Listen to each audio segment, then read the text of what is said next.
10 Natural Ways to Relieve Pain. Subscribe to my channel and press the bell icon. Master your mind. Pain is perceptual, which means your brain plays a major part in how you perceive pain. That's why different people have different responses to painful stimuli. Sometimes when you are experiencing aches and discomfort, all you can think or talk about is how bad you feel. But when you learn to change the way you talk about pain, your perception of your level of pain will lessen.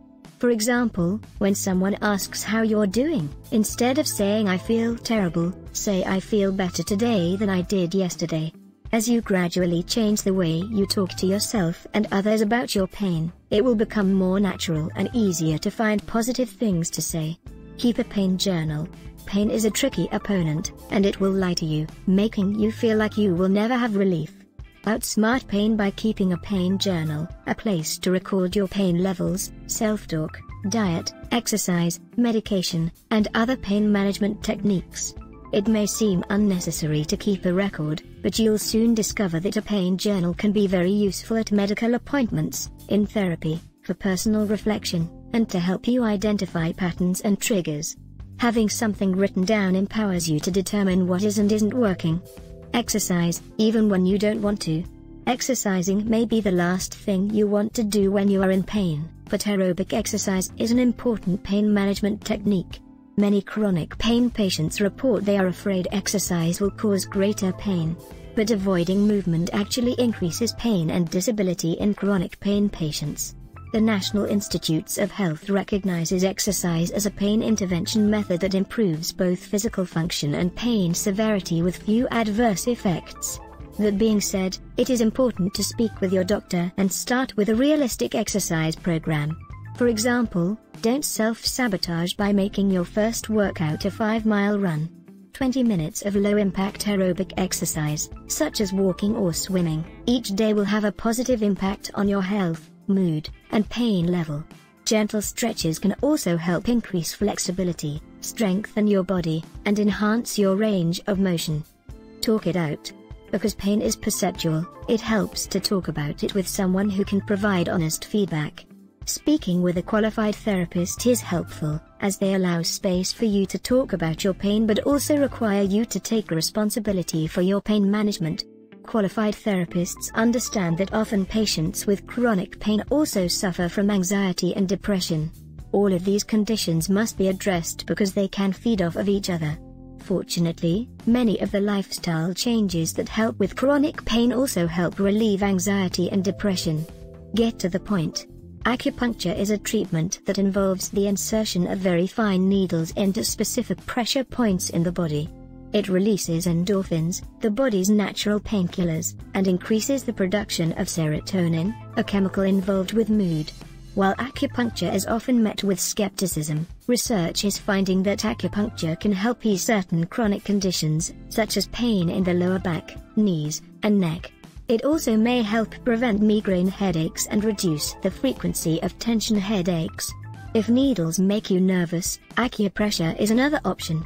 Instead of inserting needles, the practitioner uses their hands to apply deep pressure to specific areas of the body. Rest. According to the National Institutes of Health, 53% of chronic pain patients have clinically significant insomnia. To fall into the restful sleep, your nervous system has to calm down, but people with chronic pain often have an overactive nervous system, which makes falling and staying asleep difficult. Unfortunately, poor quality sleep makes you more pain sensitive. This can quickly develop into a vicious cycle. You can't sleep because you are in pain, and you are in pain because you can't sleep. While insomnia is a medical condition that your primary care doctor can help you with, there are also things you can do to help yourself. Create habits that train your brain to wind down and recognize it is time to rest, such as go to bed and get up at the same time every day. Create a bedtime ritual in which you do the same things in the same order every night. For example, in the hour before going to sleep, you can take a hot bath and read an inspiring book. When you are in bed, don't look at your phone, computer, or TV. Keep the lighting in the bedroom low, and increase your exposure to sunlight during the day. Watch what you eat. Fred Tabung, Ph.D., a researcher at the Department of Nutrition at Harvard's T. H. Chan School of Public Health, warns about the negative effect diet can have on chronic pain. He asserts that chronic pain is often the result of chronic inflammation, and chronic inflammation is often caused by diet. Taebong says this is actually great news because the diet is something you can change, thus reducing chronic inflammation. A basic anti-inflammatory diet includes staples such as whole fruits and vegetables, especially dark leafy vegetables, nuts, legumes, and whole grains. Foods that increase inflammation, including sugar, animal products, and processed foods, should be avoided. As with any lifestyle change, changing your diet can be difficult and takes time. Start slowly by finding 1 or 2 recipes that you like.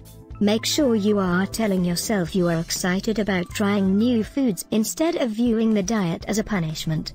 Recognize your triggers. Everyone responds to stimuli differently, so you have to learn to pay attention to your body and your personal pain triggers.